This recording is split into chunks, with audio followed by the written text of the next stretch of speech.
Hey everybody, welcome to Choochin on a Tuesday afternoon, a warm sunny day here on the rancho, and wearing a nice new cocktail dress that my friends were kind enough to send me from China.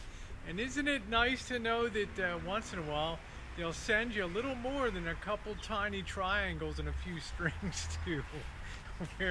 Well, I'm out here in the garden today, and I thought I'd do a little bit of a chooch around because you can see how amazingly everything has grown out here. The Robertson navel is just chock full of oranges.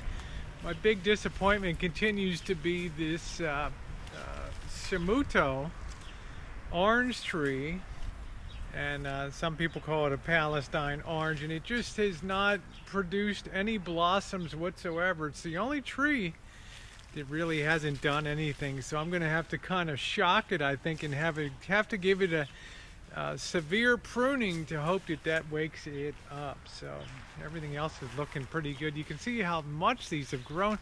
Look at how tall the plum tree is now, and look at how big the peach tree is, and our Valencia orange tree, and our peaches just get bigger and bigger and bigger here. Very exciting, huh? Nothing like a juicy peach on a July day. And I might have to thin out a few. Sometimes you think, oh, you're reducing your yield, but actually you're getting better quality fruit if you thin them out so there aren't too many being carried by the tree. So everything else is looking good. We've already started our summer watering program. Here's our elephant heart plums. We've got a few on there. This is never a really heavy bearer. The real heavy bearer is over here. Our Burbank variety, the Santa Rosa plum, which does well. Anyway, it is a glorious day today. It's cooled off a little bit. Thank goodness that the rainy season is over. Everything's dried out over here where Little Rascal is long dried out. I've cut out a lot of those roots that were causing me to be stuck in the rut. That was a big issue. It wasn't so much the mud, but there were some roots that made it like a bump, a really severe little bump to go over, and it just didn't have enough traction to do it. So I took the axe and cut out a lot of them, and luckily there's not much growing anymore with the lack of rain over the last month or so, which has been giving me a break. Of course, it's pollen season, and that really sucks too. We've been doing, as you know, been getting the rig. Find this thing. Ooh, getting the rig ready to roll out in January. Now, one question I wanted to ask some of the RVers there is the question of if we add another battery for the blower motor. And remember, the blower motor on propane with using heat, and it'll probably be every other day, but we'll need to maintain some heat if we're in zero or sub-zero conditions. Remember, I got a 30-gallon water tank down below here, and there's some issues with freezing and all that, and I really don't want that to happen. So, but my big issue is making sure Jen and I don't freeze.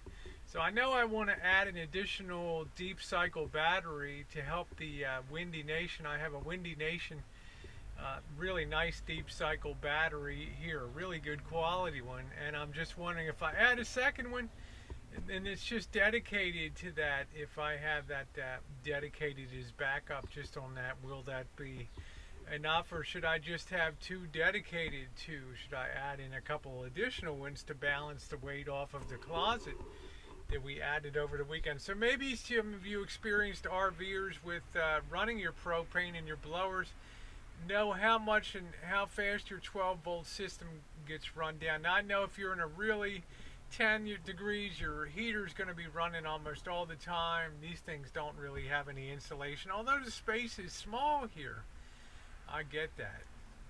But it's different than being in a 50 degree and you're just going to kick on maybe every half hour as opposed to every 10 minutes or so as the temperature drops about 30 degrees. So it's something to consider and something I'm definitely curious about. So this is all finished out here.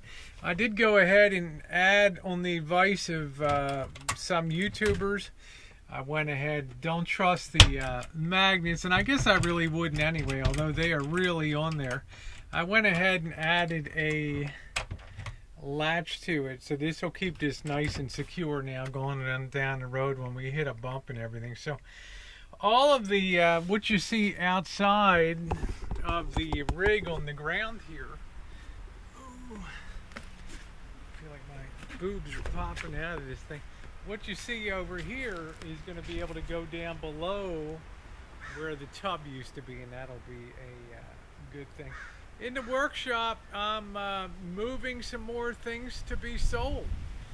I'd like to get down to, well, let's go into the shop. I'd like to get down to a point where all I'm doing is having the wall of sound and just the items I have on the wall of sound. And as many things as you see on the wall of sound, there's still that many more behind here. There's still that many more behind here. I still got a lot of stuff in boxes up top, and I have a lot of things down below on the shelves there. And I still have a lot of the old tube organs, the Hammonds, the Baldwins, the Leslies, in boxes here, the amplifiers. So this is, I know you guys are going to be like, oh crap, Rosie, you didn't do one thing on this beautiful Rascal light tube amplifier that you were going to put together this winter. That's true, I just didn't get to it, but it'll be a nice future project. But we got a few other projects knocked out. We still have to do the listening experience on the Pioneer SMQ 300B.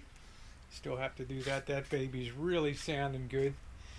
And like I say, I'm still moving down and moving out some more items on the shelf here for sale, because, well, I just don't need all that excess, and the market's real good for tube equipment. Anyway, a little update on a Tuesday afternoon. Thanks so much for being along, everybody. Have a wonderful afternoon. I love having you guys on the channel. It is always a blast, and stay tuned, always more to come.